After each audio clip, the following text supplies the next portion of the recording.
जी तो वेलकम करते हैं आपको हमारे यूट्यूब चैनल लेट्स क्रिकेट पे। तो आज की इस वीडियो में हम बात करेंगे इंडिया और ऑस्ट्रेलिया का जो थर्ड मैच टेस्ट मैच शुरू हुआ है कल।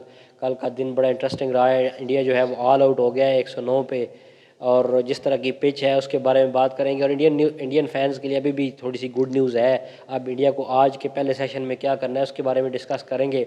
इसके अलावा बात करेंगे कल जो इंग्लैंड और बांग्लादेश का पहला वनडे हुआ है उसके बारे में। बांग्लादेश ने काफ़ी अच्छी फाइट की है लेकिन इंग्लैंड ने वो मैच जीत लिया है, तो उसके बारे में बात करेंगे। तो अगर बात करें पहले इस टेस्ट मैच की, तो अहमदाबाद की पिच जो है मेरे ख्याल में बिलो स्टैंडर्ड है, अगर आप कह सकते हैं, क्योंकि पहले दिन ही इतनी टर्न, या आप अपनी जो होम कंडीशन है वो आप यूज़ करते हो। मैं भी पहले भी कह रहा था कि आपको करनी चाहिए, हर जो कंट्री है वो अपनी होम कंडीशन का इस्तेमाल करता है।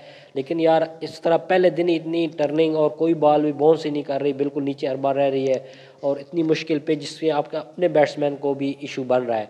रोहित शर्मा ने मैच से पहले कहा था कि शायद हमें इस तरह की ग्रीन पिचेस अब 2 मैचेस में हमें बनानी पड़ेगी, ताकि हम जो है, क्योंकि वर्ल्ड टेस्ट चैंपियनशिप का जो फाइनल है वो ओवल में है, वो इंडिया में नहीं है, तो उधर आपको इस तरह की स्पिन ट्रैक नहीं मिलेगा।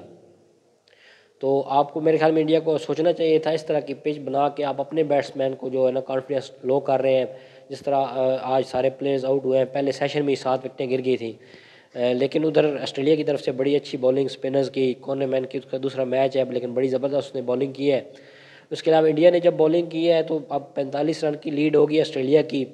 कल जब इंडिया ने बॉलिंग की है तो जडेजा और अश्विन दोनों शुरू में ना फुल बॉल ज़्यादा कर रहे थे, लेकिन टी के बाद उन्होंने थोड़ी सी लेंथ पीछे की जडेजा ने, तो उसको उसका रिवार्ड भी मिला। तो ये मेरे ख्याल में इस पिच पे थोड़ा सा जो है की है कि यहाँ पे थोड़ा सा पीछे आपको गुड लेंथ से पीछे थोड़ा सा बॉल को पिच करना पड़ेगा। जब भी बॉल पिच हो रही थी वहाँ से मिट्टी जो थी वो उठ रही थी और टर्न बहुत ज़्यादा हो रही थी, लेकिन शुरू में जो है जडेजा ने ज़्यादा फुल बॉलिंग की, अश्विन ने भी इसी तरह किया। इसकी वजह से जो है ऑस्ट्रेलिया की जो है वो पार्टनरशिप लग गई। अब आज का जो पहला सेशन है बहुत ही इंपॉर्टेंट है मेरे ख्याल में। पहले सेशन में थोड़ा सा एक मॉइस्चर भी होता है पिच में, और जो टर्न होती है वो थोड़ी सी स्पीड से टर्न होती है और स्किड करती है बॉल। तो पहला सेशन जो है वो बहुत इंपॉर्टेंट है। उसके बाद धूप निकल आती है, फिर थोड़ी सी स्लो टर्न शुरू हो जाती है।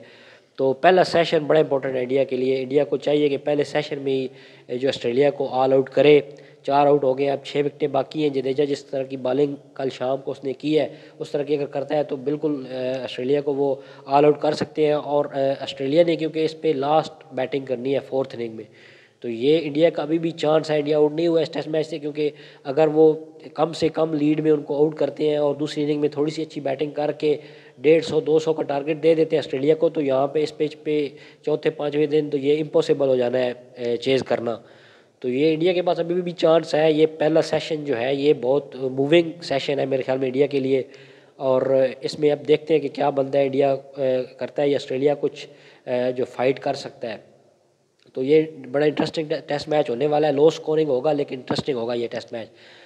बाकी इंडिया को चाहिए कि थोड़ी सी पिचेस इस तरह की बनाए कि अपने बैट्समैन जो है उनको थोड़ा सा कॉन्फिडेंस दें, क्योंकि उधर ओवल में फाइनल है चैंपियनशिप का। अगर इंडिया पहुंचता है तो उधर फिर इस तरह की पिचेस आपको नहीं मिलेंगी। उधर हो सकता है आपको ग्रीन टॉप मिले, तो वहाँ की भी आपको प्रैक्टिस होनी चाहिए। बांग्लादेश और इंग्लैंड का कल पहला वनडे मैच हुआ है।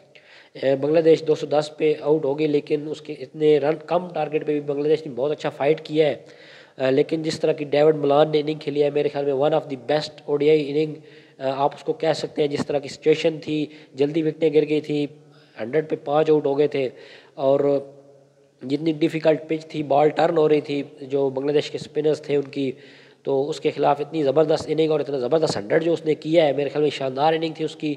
और उसी की वजह से जो है बांग्लादेश इंग्लैंड जो है वो ये वनडे मैच जीतने में कामयाब हुआ है। लेकिन बांग्लादेश ने अच्छी फ़ाइट दी है, और इस सीरीज़ में आपको आगे भी देखने को मिलेगा कि बांग्लादेश अच्छी फ़ाइट करेगा और शायद 1-2 मैच वो जीत भी जाए। तो आज की वीडियो में बस इतना ही। अगली वीडियो तक के लिए अल्लाह हाफ़िज़।